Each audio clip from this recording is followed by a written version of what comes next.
بسم اللہ الرحمن الرحیم۔ السلام علیکم ورحمۃ اللہ وبرکاتہ۔ ناظرین، اپریل 633 عیسوی کا تیسرا اور صفر 12 ہجری کا پہلا ہفتہ تھا۔ حضرت خالد بن ولید کاظمہ کے مقام پر آتش پرست ایرانیوں کو شکست دے کر آگے ایک مقام پر پہنچ گئے تھے۔ انہوں نے 2 ہفتے ہی پہلے ایرانیوں کو شکست دی تھی۔ یہ پہلا موقع تھا کہ مسلمانوں نے اتنی بڑی شہنشاہی سے ٹکر لی تھی جس کی جنگی قوت سے زمین کانپتی تھی۔ حضرت خالد بن ولید رضی اللہ تعالی عنہ کو رسول کریم صلی اللہ علیہ وآلہ وسلم نے سیف اللہ کا خطاب عطا فرمایا تھا۔ اب خلیفہ اول حضرت ابو بکر صدیق رضی اللہ تعالی عنہ نے بھی کہا تھا کہ ہم اللہ تعالیٰ کی تلوار کے بغیر فارس کی بادشاہی سے ٹکر نہیں لے سکتے۔ حضرت خالد بن ولید نے یہ ثابت کر دیا تھا کہ وہ اللہ کی تلوار ہیں۔ ناظرین، فارس کی شہنشاہی کی گدی مدائن میں تھی۔ فارس کا شہنشاہ اردشیر مدائن میں شہنشاہوں کی طرح تخت پر بیٹھا تھا۔ اس کی گردن ان شہنشاہوں کی طرح اکڑی ہوئی تھی جو اپنے آپ کو ناقابل تسخیر سمجھتے تھے۔ اس کے تخت کے دائیں بائیں ایران کا حسن مچل رہا تھا۔ وہ تخت سے اٹھنے ہی لگا تھا کہ اسے اطلاع دی گئی کہ ابلا کے محاذ سے قاصد آیا ہے۔ فوراً بلا اردشیر نے شاہانہ رعونت سے کہا، اس کے سوا اور کیا خبر لایا ہوگا کہ ہرمز نے مسلمانوں کو کچل ڈالا ہے۔ قاصد دربار میں داخل ہوا تو اس کا چہرہ اور اس کی چال بتا رہی تھی کہ وہ اچھی خبر نہیں لایا۔ اس نے ایک بازو سیدھا اوپر کیا اور جھک گیا۔ سیدھے ہو جاؤ، اردشیر نے فاتحانہ لہجے میں کہا۔ ہم اچھی خبر سننے کے لیے اتنا انتظار نہیں کر سکتے۔ کیا مسلمانوں کی عورتوں کو بھی پکڑا گیا ہے؟ بولو، تم خاموش کیوں ہو؟ زرتشت کی 1000 رحمت تخت فارس پر۔ قاصد نے دربار کے آداب کے عین مطابق کہا، عالی مقام ہرمز نے کمک مانگی ہے۔ قاصد نے کہا، ہرمز نے؟ اردشیر چونک کر آگے کو جھکا اور اس نے حیران ہو کر پوچھنا، کمک مانگی ہے؟ کیا وہ مسلمانوں کے خلاف لڑ رہا ہے؟ کیا وہ پسپا ہو رہا ہے؟ ہم نے سنا تھا کہ مسلمان لٹیروں کے ایک گروہ کی مانند ہیں۔ کیا ہو گیا ہے ہرمز کو؟ کیا اس نے سپاہ کو زنجیروں سے نہیں باندھا تھا؟ دربار پر سناٹا طاری ہو گیا، جیسے وہاں کوئی بھی نہ ہو۔ شہنشاہ فارس کی شہنشاہی افق تک پہنچے۔ قاصد نے کہا، زنجیریں باندھی تھیں، مگر مسلمانوں نے ایسی چالیں چلیں کہ یہی زنجیریں ہماری سپاہ کے پاؤں کی بیڑیاں بن گئیں۔ مدینہ والوں کی تعداد کتنی ہے؟ بہت تھوڑی، شہنشاہ فارس۔ قاصد نے جواب دیا، ہمارے مقابلے میں ان کی تعداد کچھ بھی نہیں تھی، لیکن دور ہو جاؤ ہماری نظروں سے۔ شہنشاہ اردشیر گرجا اور ذرا سوچ کر بولا، کارن کو بلاؤ۔ کارن بن کریانس ایرانی فوج کا بڑا ہی قابل اور دلیر سپہ سالار تھا۔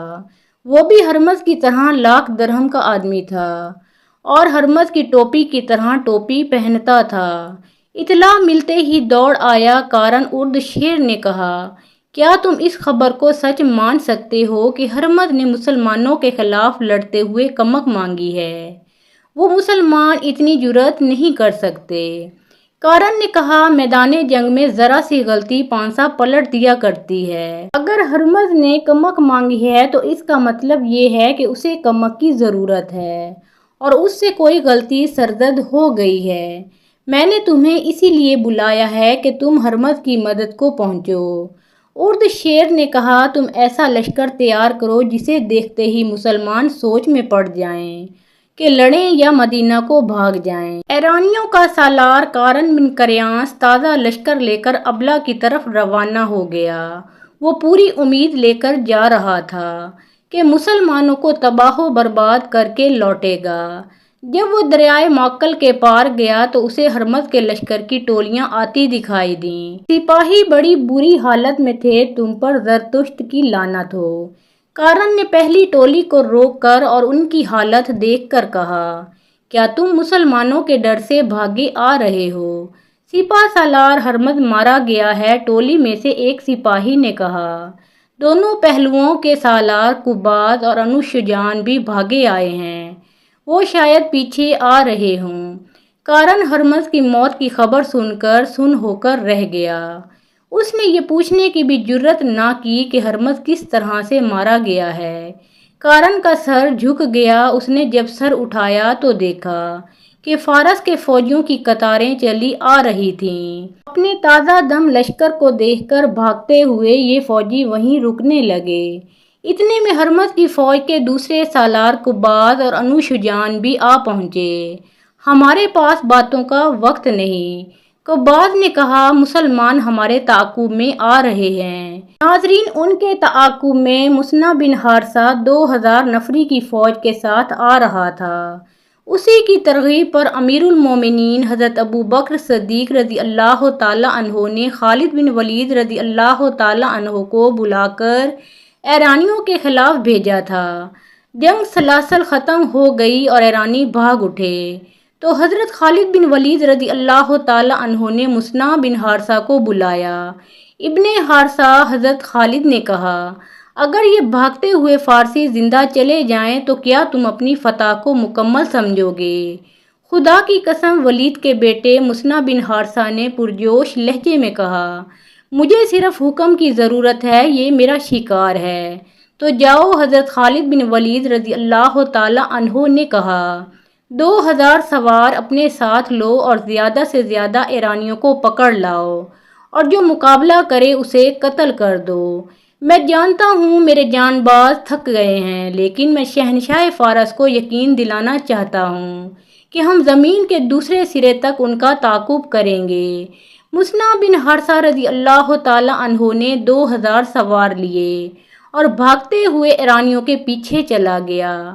ایرانیوں نے دور سے دیکھ لیا کہ ان کا تعاقب ہو رہا ہے تو وہ بکھر گئے۔ اس کے مطابق مثنیٰ کے سوار بھی بکھر گئے۔ ناظرین، ادھر کارن ابھی دریائے معقل کے کنارے پر خیمہ زن تھا۔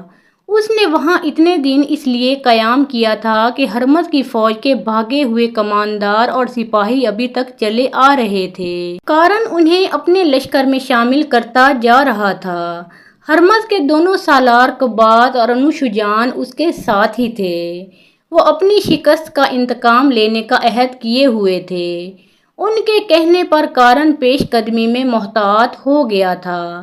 قیام کے دوران اس کے جاسوس اسے اطلاع دیتے رہے تھے کہ مسلمانوں کی سرگرمیاں اور عزائم کیا ہیں۔ ان اطلاعوں سے اسے یقین ہو گیا تھا کہ مسلمان واپس نہیں جائیں گے بلکہ آگے آ رہے ہیں۔ حضرت خالد بن ولید رضی اللہ تعالی عنہ نے جنگ سلاسل جیتنے کے بعد کاظمہ، ابلا اور چھوٹی چھوٹی آبادیوں کے انتظامی امور اپنے ہاتھ میں لے لیے تھے۔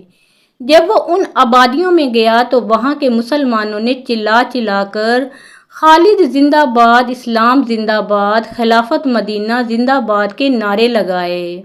وہ سرسبز اور شاداب علاقہ تھا۔ عورتوں نے حضرت خالد بن ولید رضی اللہ تعالی عنہ اور ان کے محافظوں کے راستے میں پھول پھینکے۔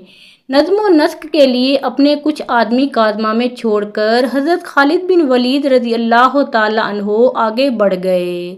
اب ان کی پیش قدمی کی رفتار تیز نہیں تھی کیونکہ کسی بھی مقام پر ایرانیوں سے لڑائی کا امکان تھا۔ حضرت خالد بن ولید رضی اللہ تعالی عنہ نے اپنے جاسوس جو اس علاقے کے مسلمان تھے آگے اور دائیں بائیں بھیج دیے تھے۔ ناظرین، مثنیٰ بن حارثہ رضی اللہ تعالی عنہ آگے ہی آگے بڑھتا جا رہا تھا۔ وہ دریائے معقل عبور کرنا ہی چاہتا تھا لیکن دور سے اسے ایرانیوں کی خیمہ گاہ نظر آئی۔ وہ بہت بڑا لشکر تھا۔ مثنیٰ بن حارثہ نے ایک سوار کو بلایا اور اسے کہا، گھوڑے کو ایڑ لگاؤ، سپہ سالار خالد بن ولید رضی اللہ تعالی عنہ کاظمہ یا ابلا میں ہوں گے۔ انہیں بتاؤ کہ معقل کے کنارے سے فارس کا ایک لشکر پڑاؤ ڈالے ہوئے ہے۔ انہیں کہنا کہ میں اس لشکر کو آگے نہیں بڑھنے دوں گا اور آپ کا جلدی پہنچنا ضروری ہے۔ حضرت خالد بن ولید رضی اللہ تعالی عنہ پہلے سے ہی کاظمہ سے چل پڑے تھے۔ وہ ابلا سے کچھ دور کھنڈروں کے قریب سے گزر رہے تھے۔ سامنے ایک گھڑ سوار بڑی تیز رفتاری سے آ رہا تھا۔ مثنیٰ بن حارثہ رضی اللہ تعالی عنہ کا پیغام لایا ہے۔ ایک محافظ نے کہا۔ فارس کا ایک تازہ دم لشکر دریائے معقل کے کنارے پڑاؤ کیے ہوئے ہے۔ مصنع بن حارثہ کے قاصد نے حضرت خالد بن ولید رضی اللہ تعالیٰ عنہ کے قریب آ کر رکتے ہوئے کہا، تعداد کا اندازہ نہیں، آپ کے اور مصنع کے لشکر کی تعداد سے اس لشکر کی تعداد 7-8 گنا ہے۔ فارس کے بھاگے ہوئے سپاہی بھی اس لشکر میں شامل ہو گئے ہیں۔ حضرت خالد بن ولید رضی اللہ تعالیٰ عنہ نے اپنی فوج کی رفتار تیز کر دی اور رخ ادھر کا کر لیا جدھر مصنع بن حارثہ رضی اللہ تعالیٰ عنہ کا تھا۔ ناظرین، جب حضرت خالد بن ولید رضی اللہ تعالیٰ عنہ کی فوج مصنع کے سواروں سے جا ملی تو آپ نے سب سے پہلے دشمن کا جائزہ لیا۔ آپ مصنع کے ساتھ ایک اونچی جگہ کھڑے تھے، دشمن جنگ کی تیاری مکمل کر چکا تھا۔ ہم زرتشت کی اس آگ کو سرد کر دیں گے۔ ابن حارثہ جس کی یہ عبادت کرتے ہیں، حضرت خالد بن ولید رضی اللہ تعالیٰ عنہ نے کہا، یہ خود کہیں گے کہ عبادت کے لائق ایک اللہ ہے جس کی راہ میں ہم اپنی جان قربان کرنے آئے ہیں۔ آؤ، میں زیادہ انتظار نہیں کرنا چاہتا۔ جس طرح سے رکے ہوئے ہیں اس سے پتہ چلتا ہے کہ یہ محتاط ہیں اور ان پر ہماری دھاک بیٹھی ہوئی ہے۔ تم اپنے سواروں کے ساتھ کلب میں رہو۔ مورخوں نے لکھا ہے کہ حضرت خالد بن ولید رضی اللہ تعالیٰ عنہ نے بہت سوچا کہ کسی طرح انہیں چالیں چلنے کا موقع مل جائے، لیکن ایرانیوں کا سالار کارن دانشمند آدمی تھا۔ اسے پتہ چل گیا تھا کہ حضرت خالد بن ولید رضی اللہ تعالیٰ عنہ کس طرح لڑتا ہے۔ کارن نے اپنے شکست خوردہ سالاروں قباد اور انوشجان کو پہلوؤں پر رکھا اور اپنے لشکر کو آگے لے آیا۔ اس لشکر کی اپنی ہی شان تھی، پتہ چلتا تھا کسی شہنشاہ کی فوج ہے۔ ان کے قدموں کے نیچے زمین ہلتی تھی۔ دونوں فوجوں کے درمیان تھوڑا سا فاصلہ رہ گیا تو خالد بن ولید رضی اللہ تعالیٰ عنہ نے اپنی فوج کو روک لیا۔ مصنع بن حارثہ رضی اللہ تعالیٰ عنہ اپنے سوار دستوں کے ساتھ حضرت خالد بن ولید رضی اللہ تعالیٰ عنہ کے پیچھے تھا۔ دائیں اور بائیں پہلوؤں پر حضرت خالد بن ولید رضی اللہ تعالیٰ عنہ کے مقرر کیے ہوئے 2 سالار عاصم بن عمر اور عدی بن حاتم تھے۔ اس دور کی جنگوں کے دستور کے مطابق زرتشتوں کا سپہ سالار کارن آگے آیا اور اس نے مسلمانوں کو انفرادی مقابلے کے لیے للکارا۔ کیا مدینہ کا کوئی شتربان میرے مقابلے میں آ سکتا ہے؟ اس نے دونوں فوجوں کے درمیان آ کر اور للکار کر کہا، میرے مقابلے میں آنے والا یہ سوچ کر آئے کہ میں شہنشاہ فارس کا سپہ سالار ہوں، میں ہوں تیرے مقابلے میں آنے والا۔ حضرت خالد بن ولید رضی اللہ تعالیٰ عنہ نے اپنا گھوڑا آگے بڑھایا اور للکارے، کارن آ اور اپنے سالار ہرمز کے قتل کا انتقام لے، میں ہوں اس کا قاتل۔ حضرت خالد بن ولید رضی اللہ تعالیٰ عنہ کارن سے کچھ ہی دور تھے کہ حضرت خالد بن ولید رضی اللہ تعالیٰ عنہ کے عقب سے ایک گھوڑا تیزی سے آیا اور آپ رضی اللہ تعالیٰ عنہ کے قریب سے گزر گیا۔ پیچھے رہ ابن ولید، آتش پرستوں کا یہ سالار میرا شکار ہے۔ حضرت خالد بن ولید رضی اللہ تعالیٰ عنہ نے دیکھا، وہ ایک مسلمان سوار معقل بن العاشی تھا۔ وہ پہلوانی اور تیغ زنی میں مہارت اور شہرت رکھتا تھا۔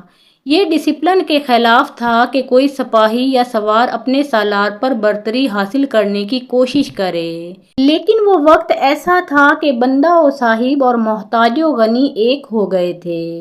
سپاہی اور سوار جنگ کا مقصد سمجھتے تھے۔ جو جذبہ سپاہیوں میں تھا وہی سالاروں میں تھا۔ معقل بن العاشی یہ برداشت نہ کر سکا کہ اس کا سالار ایک آتش پرست کے ہاتھوں میں گھائل ہو۔ حضرت خالد بن ولید رضی اللہ تعالیٰ عنہ اپنی سپاہ کے جذبے کو سمجھتے تھے۔ وہ رک گئے، انہوں نے اپنے اس سوار کے جذبے کو مارنے کی کوشش نہ کی۔ معقل کے گھوڑے کی رفتار تیز تھی۔ گھوڑا ایرانیوں کے سالار کارن بن کریان سے آگے نکل گیا۔ معقل نے آگے جا کر گھوڑے کو موڑا اور کارن کو للکارا۔ کارن نے پہلے ہی تلوار اپنے ہاتھ میں لے رکھی تھی۔ اس کے سر پر زنجیروں والا خول تھا اور اس کا اوپر کا دھڑ زرہ میں تھا۔ اس کی ٹانگوں پر مضبوط چمڑے کے خول چڑھے ہوئے تھے۔ اس کے چہرے پر انتقام کے تاثرات کی بجائے تکبر تھا، جیسے لوہے اور موٹے چمڑے کا یہ لباس اسے مسلمان کی تلوار سے بچا لے گا۔ کارن نے اپنے گھوڑے کی باگ کو ایک جھٹکا دیا۔ دونوں کے گھوڑے ایک دوسرے کے ارد گرد ایک دو چکر لگا کر آمنے سامنے آ گئے۔ اے آگ کے پوجنے والے، موکل نے بڑی بلند آواز سے کہا، میں سپاہی ہوں، سالار نہیں ہوں۔ کارن کے چہرے پر رعونت کے آثار اور زیادہ نمایاں ہو گئے۔ دونوں گھوڑے ایک دوسرے کی طرف بڑھے۔ ان کے سواروں کی تلواریں بلند ہوئیں۔ پہلے وار میں تلواریں ایک دوسرے سے ٹکرائیں اور دونوں سوار پیچھے ہٹ گئے۔ گھوڑے ایک بار پھر ایک دوسرے کی طرف آئے، تلواریں ایک بار پھر ہوا میں ٹکرائیں۔ اس کے بعد گھوڑے پیچھے ہٹ گئے اور گھوم گھوم کر ایک دوسرے کی طرف آئے۔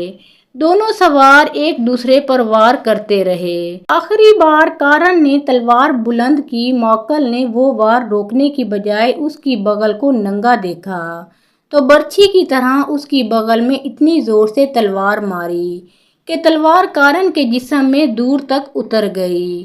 کارن کے اسی ہاتھ میں تلوار تھی جو اس کے ہاتھ سے چھوٹ گئی۔ کارن گھوڑے پر ایک طرف جھکا۔ موکل نے اب اس کی گردن دیکھ لی، جس سے کارن کے آہنی خول کی زنجیریں ہٹ کر نیچے کو لٹک آئی تھیں۔ موکل نے پوری طاقت سے گردن پر ایسا وار کیا کہ تکبر اور رعونت سے اکڑی ہوئی گردن صاف کٹ گئی۔ مسلمانوں کے لشکر سے داد و تحسین اور اللہ اکبر کے نعرے رعد کی طرح کڑکنے لگے۔ کارن کا سر زمین پر پڑا تھا۔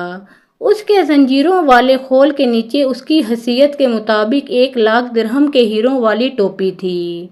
ایسی ہی ٹوپی ہرمز کے سر پر بھی تھی۔ کارن کا باقی دھڑ گھوڑے سے لڑک گیا، لیکن اس کا ایک پاؤں رکاب میں پھنس گیا۔ موکل نے کارن کے گھوڑے کو ٹھڈا مارا۔ گھوڑا اس کے جسم کو گھسیٹتا ہوا دونوں فوجوں کے درمیان بے لگام دوڑنے لگا۔ ایرانیوں کے لشکر پر موت کا سناٹا طاری تھا۔ آتش پرستوں کی صفوں سے 2 گھوڑے آگے آئے۔ کون ہے ہمارے مقابلے میں آنے والا؟ ان 2 میں سے ایک گھڑ سوار للکارا، ہم اپنے سپہ سالار کے خون کا انتقام لیں گے۔ میں اکیلا دونوں کے لیے کافی ہوں۔ حضرت خالد بن ولید رضی اللہ تعالیٰ عنہ نے دشمن کی للکار کا جواب دیا اور ایڑ لگائی۔ انہیں للکارنے والے دونوں ایرانی سالار قبان اور انوشجان تھے۔ اچانک حضرت خالد بن ولید رضی اللہ تعالیٰ عنہ کے عقب سے 2 گھوڑے آگے آئے جو ان کے دائیں بائیں سے آگے نکل گئے۔ حضرت خالد بن ولید رضی اللہ تعالیٰ عنہ کو ایک کی آواز سنائی دی، پیچھے رہو ولید کے بیٹے، ان دونوں سالاروں نے ہمارے ہاتھ دیکھے ہوئے ہیں، اب ہم انہیں بھاگ نکلنے کی مہلت نہیں دیں گے۔ حضرت خالد بن ولید رضی اللہ تعالیٰ عنہ کے لشکر کے دوسرے سوار نے کہا۔ حضرت خالد بن ولید رضی اللہ تعالیٰ عنہ نے دیکھا یہ دونوں سوار جو اس کے قریب سے گزر کر دشمن کے مقابلے میں چلے گئے تھے، اس کے لشکر کے دائیں اور بائیں کے پہلوؤں کے سالار عاصم بن عمر اور عدی بن حاتم تھے۔ ان دونوں نے کپڑوں کا لباس زیب تن کر رکھا تھا اور وہ جن کے مقابلے میں گئے تھے وہ سر سے پاؤں تک لوہے میں ڈوبے ہوئے تھے۔ مسلمان سالاروں کو اپنے اللہ پر بھروسہ تھا اور آتش پرست اس ذرہ پر یقین رکھتے تھے جو انہوں نے پہن رکھی تھی۔ انہیں معلوم نہ تھا کہ تلوار کے وار کو آہن نہیں عقیدہ رد کرتا ہے۔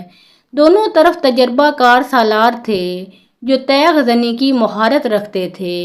ان کی تلواریں ٹکرانے لگیں۔ مسلمانوں کی تلواریں آتش پرستوں کی ذرہ کو کاٹنے سے قاصر تھیں، اس لیے وہ محتاط ہو کر وار کرتے تھے تاکہ تلواروں کی دھار کو نقصان نہ پہنچے۔ عاصم اور عدی اس طاق میں تھے کہ دشمن کا کوئی ناک اور غیر محفوظ جسم کا حصہ سامنے آئے تو وہ معقل کی طرح وار کریں۔ آخر ان دونوں نے باری باری معقل ہی کی طرح اپنے اپنے دشمن کے قریب جا کر انہیں موقع دیا کہ وہ اوپر سے تلوار کا وار کریں۔ آتش پرستوں کے دونوں سالاروں نے وہی غلطی کی جو کہ کارن نے کی تھی۔ انہوں نے بازو اوپر کیے اور تلواریں ان کی بغلوں میں داخل ہو گئیں اور دونوں کی تلواریں گر پڑیں۔ حضرت خالد بن ولید رضی اللہ تعالیٰ عنہ نے جب دیکھا کہ زرتشتوں کا سپہ سالار مارا گیا اور اس کے بعد اس کے وہ دونوں سالار بھی جنہیں اپنے لشکر کو منظم طریقے سے لڑانا تھا وہ بھی مارے گئے ہیں، تو حضرت خالد بن ولید رضی اللہ تعالیٰ عنہ نے اپنے لشکر کو حملے کا حکم دے دیا۔ آپ کے حملے کا انداز ہلہ بولنے والا یا اندھا دھند ٹوٹ پڑنے والا نہیں تھا۔ انہوں نے ایک ہی بار اپنے تمام دستے جنگ میں نہ جھونک دیے، انہوں نے کلب کے دستوں کو باری باری آگے بھیجا اور انہیں ہدایت یہ دی کہ وہ دشمن کی صفوں کے اندر نہ جائیں بلکہ دشمن کو اپنے ساتھ آگے لانے کی کوشش کریں۔ اس کے ساتھ ساتھ آپ اپنے پہلوؤں کو اس طرح پھیلاتے چلے گئے کہ وہ دشمن پر پہلوؤں سے حملہ کر سکیں۔ یہ فارس کی شہنشاہی کا غرور تھا جو مسلمانوں کے گھوڑوں تلے کچلا جا رہا تھا۔ اس صورتحال میں آتش پرستوں کے حوصلے مر سکتے تھے، بیدار نہیں ہو سکتے تھے۔ مسلمانوں کے نعرے اور ان کی پکار ان کے پاؤں اکھاڑ رہے تھے۔ زرتشت کے پجاریوں، اللہ کو مانو، ہم ہیں محمد صلی اللہ علیہ وآلہ وسلم کے شیدائی، اور اللہ اکبر کے نعروں سے فضا کانپ رہی تھی۔ جوش و خروش تو مصنع بن حارثہ کے سواروں کا تھا، ان کی للکار الگ تھلگ تھی۔ اپنے غلاموں کی ضرب دیکھو، آج ظالموں سے خون کا حساب لیں گے، بلاؤ ارد شیر کو۔ زرتشت کو آواز دو، ایرانی سپاہ کے حوصلے جواب دینے لگے۔ ان کی دوسری کمزوری نے ان کے جسم توڑ دیے، یہ کمزوری ان کے ہتھیاروں اور زرہ کا بوجھ تھا، وہ تھکن محسوس کرنے لگے تھے۔ حضرت خالد بن ولید رضی اللہ تعالیٰ عنہ جو اپنی سپاہ کے ساتھ لڑ رہے تھے، انہوں نے بھانپ لیا کہ آتش پرست ڈھیلے پڑتے جا رہے ہیں۔ انہوں نے جس شدت سے مقابلے اور جوابی حملوں کا آغاز کیا تھا، اس میں نمایاں کمی نظر آنے لگی۔ حضرت خالد بن ولید رضی اللہ تعالیٰ عنہ نے اپنے قاصد پہلوؤں کے سالاروں عاصم اور عدی کی طرف اس حکم کے ساتھ دوڑا دیے کہ اپنے اپنے پہلوؤں کو اور باہر لے جا کر بیک وقت دشمن کے پہلوؤں پر حملہ کریں۔ اس کے ساتھ ہی آپ نے کلب کے پیچھے رکھے ہوئے محفوظہ کے دستے کو دشمن کے کلب پر حملے کا حکم دے دیا، ان دستوں کو جو پہلے موج در موج کے انداز سے حملے کر رہے تھے۔ حضرت خالد بن ولید رضی اللہ تعالیٰ عنہ نے پیچھے ہٹا لیا تاکہ وہ جوش و خروش میں ایسی تھکن محسوس نہ کرنے لگیں جو ان کی برداشت سے باہر ہو جائے۔ ایرانی لشکر مسلمانوں کے نئے حملوں کی تاب نہ لا سکا، ان کا جانی نقصان بہت ہو چکا تھا۔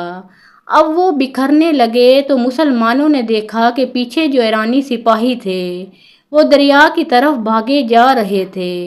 اس وقت مسلمانوں کو تو وہ کشتیاں دکھائی دیں جو سینکڑوں کی تعداد میں دریا کے کنارے سے بندھی تھیں۔ کشتیاں توڑ دو، ایک مسلمان کی للکار سنائی دی، دشمن بھاگنے کے لیے کشتیاں ساتھ لایا ہے، ایک اور للکار سنائی دی۔ جب للکار حضرت خالد بن ولید رضی اللہ تعالیٰ عنہ تک پہنچی تو انہوں نے دائیں بائیں قاصد اس حکم کے ساتھ دوڑا دیے کہ دشمن کے عقب میں جانے کی کوشش کرو اور ان کی کشتیاں توڑ دو یا ان پر قبضہ کر لو۔ قبضہ کر لینے کی صورت میں یہ کشتیاں حضرت خالد بن ولید رضی اللہ تعالیٰ عنہ کے لشکر کے کام آ سکتی تھیں، انہیں بھی تو دریا پار کرنا تھا۔ جب یہ حکم سالاروں تک اور سالاروں سے سپاہیوں تک پہنچا تو یہی ایک للکار بلند ہونے لگی، کشتیوں تک پہنچو، کشتیاں بیکار کر دو، کشتیاں پکڑ لو۔ اس للکار نے آتش پرستوں کا رہا سہا دم خم بھی توڑ دیا۔ زندہ بھاگ نکلنے کا ذریعہ یہی کشتیاں تھیں جو مسلمانوں نے دیکھ لی تھیں۔ ایرانیوں نے لڑائی سے منہ موڑ کر کشتیوں کا رخ کیا، وہ ایک دوسرے سے پہلے کشتیوں میں سوار ہونے کے لیے دھکا پیل کرنے لگے۔ ان کی حالت ڈری ہوئی بھیڑوں کی مانند ہو گئی جو ایک دوسرے کی آڑ میں چھپنے کی کوشش کیا کرتی ہیں۔ ایرانی سپاہیوں نے کشتیوں پر سوار ہونے کے لیے گھوڑے چھوڑ دیے، حالانکہ کشتیاں اتنی بڑی تھیں کہ ان پر گھوڑے بھی لے جائے جا سکتے تھے۔ یہ تھا وہ موقع جب مجاہدین اسلام کے ہاتھوں آتش پرستوں کا قتل عام شروع ہو گیا۔ وہ کشتیوں میں سوار ہونے کی کوشش میں کٹ رہے تھے، ان میں سے جو کشتیوں میں سوار ہو گئے اور رسے کھول کر کشتیاں کنارے سے ہٹا لے گئے، ان میں زیادہ تر مسلمانوں کے تیروں کا نشانہ بن گئے۔ پھر بھی کچھ خوش نصیب تھے جو بچ کر نکل گئے۔ تقریباً تمام مورخوں نے لکھا ہے کہ اس معرکے میں 30,000 ایرانی فوجی مارے گئے۔ زخمیوں کی تعداد کسی نے نہیں لکھی۔ تصور کیا جا سکتا ہے کہ جہاں اتنی اموات ہوئیں، وہاں زخمیوں کی تعداد اموات کے ہی لگ بھگ ہوگی۔ اس کا مطلب یہ تھا کہ شہنشاہ فارس کی اس جنگی قوت کا بت ٹوٹ گیا تھا جسے ناقابل تسخیر سمجھا جاتا تھا۔ اللہ کی تلوار نے کیسرا کی طاقت اور غرور پر ضرب کاری لگائی تھی، جس نے مدائن میں کسرا کے ایوانوں کو ہلا ڈالا تھا۔ درائے معقل کے کنارے خون میں ڈوب گئے تھے۔ میدان جنگ کا منظر بڑا ہی بھیانک تھا۔ دور دور تک لاشیں اور تڑپتے زخمی بکھرے نظر آتے تھے۔ حضرت خالد بن ولید رضی اللہ تعالیٰ عنہ ایک بلند جگہ پر کھڑے میدان جنگ کو دیکھ رہے تھے۔ ایک طرف سے ایک گھڑ سوار گھوڑے کو سر پر دوڑاتا آیا۔ اس نے حضرت خالد بن ولید رضی اللہ تعالیٰ عنہ کے قریب آ کر گھوڑا روکا۔ وہ مصنع بن حارثہ تھا۔ گھوڑا حضرت خالد بن ولید رضی اللہ تعالیٰ عنہ کے گھوڑے کے پہلو کے ساتھ کر کے مصنع بن حارثہ رضی اللہ تعالیٰ عنہ گھوڑے پر ہی حضرت خالد سے بغل گیر ہو گئے۔